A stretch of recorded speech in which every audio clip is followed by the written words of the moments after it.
Welcome to The Explainer. Today, we're going to crack the code on cryptography itself. We're diving into the secret history of hidden messages and, the brilliant minds who figured out how to break them.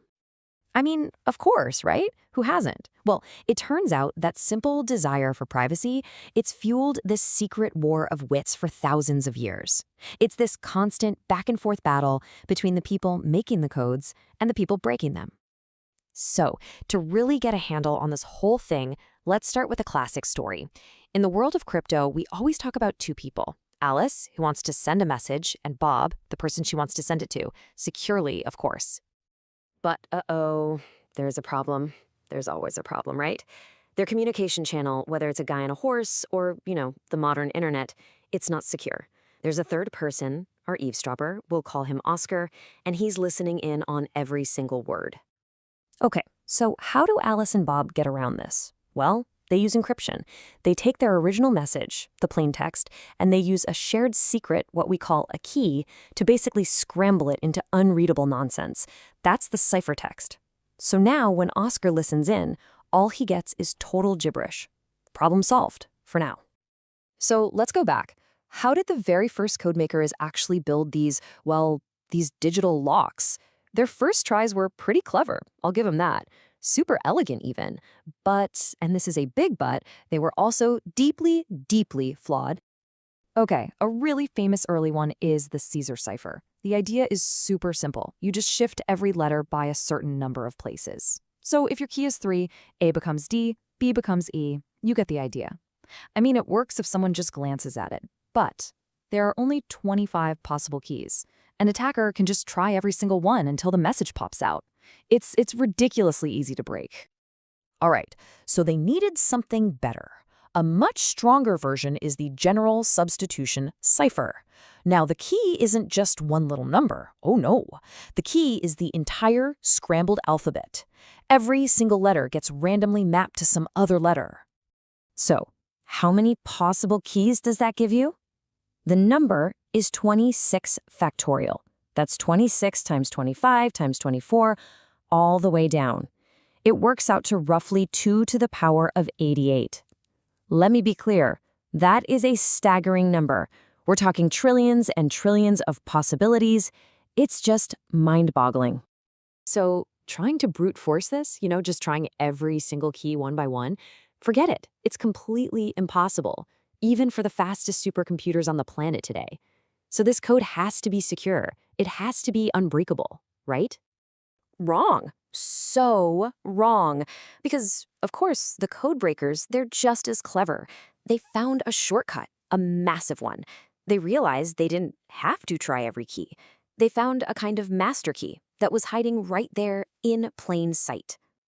And this brings us to a really fundamental rule in cryptography. It's called Kerckhoff's principle. Basically, it says your system has to be secure even if the bad guy knows exactly how it works. The method itself can be public knowledge. The only thing that has to stay secret is the key. So what's this hidden weakness? What's the master key Oscar can use? Well, it's the language itself. You see, English isn't random at all. We use letters like E, T, and A all the time, way, way more often than letters like J, Q, or Z. And here's the trick. In a simple substitution cipher, that frequency pattern is still there, just disguised. So if you look at the ciphertext and see that the letter Q is showing up more than any other letter, it's a really, really good bet that Q is actually the stand-in for E. And once you make that first correct guess, it's like pulling a thread. The whole thing just starts to unravel. You start spotting common little words, like the or and suddenly, the real message starts to emerge right out of all that noise. It's amazing. And this right here is the critical lesson.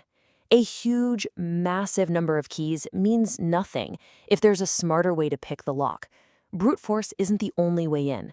A clever, analytical attack, like looking at letter frequencies, can just waltz right past it.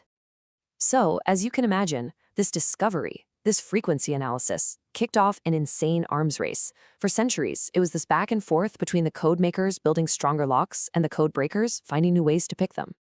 The code makers' first big counterattack was something called the Vigenère cipher, and it was designed for one reason and one reason only: to beat frequency analysis. The trick was to use not just one shift cipher, but a whole bunch of them, one after the other in a repeating pattern. So think of it like this: a simple substitution cipher. That's a static key. The letter A will always become, say, K. But with Vigenère, it's dynamic.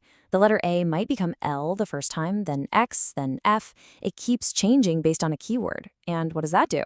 It completely flattens out those letter frequencies. It hides the pattern.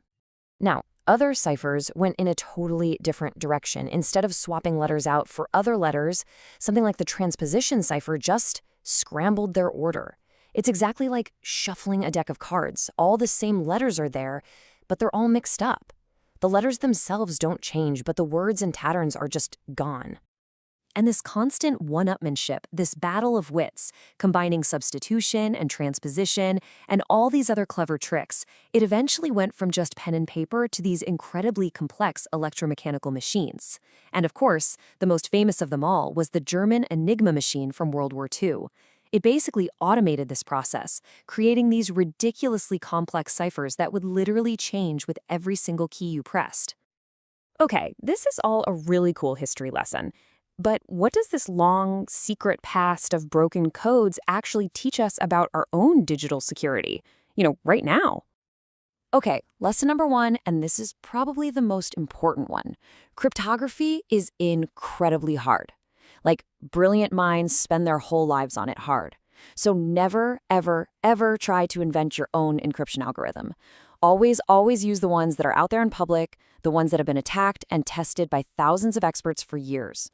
Trying to keep your method secret is a recipe for disaster. Lesson 2.